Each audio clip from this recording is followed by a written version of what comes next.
ताज़ा तरीन वीडियोस के लिए चैनल को सब्सक्राइब करके बेल आइकन और ऑल नोटिफिकेशन पर क्लिक करें ताकि आपको मिले हर अपडेट सबसे पहले।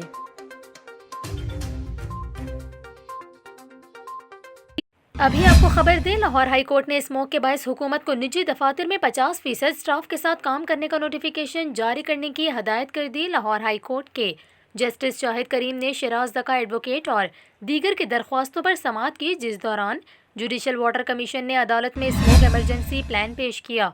जुडिशल वाटर कमीशन ने 500 से ज़ायद एयर क्वालिटी इंडेक्स वाले इलाकों में तमाम सनती यूनिट्स बंद करने की भी सिफारिश की। इसके अलावा अदालत ने PDMA के दफ्तर में स्मोक सेल कायम करने की हदायत की और स्मोक के तदारुक के लिए ट्रैफिक प्लान तलब कर लिया।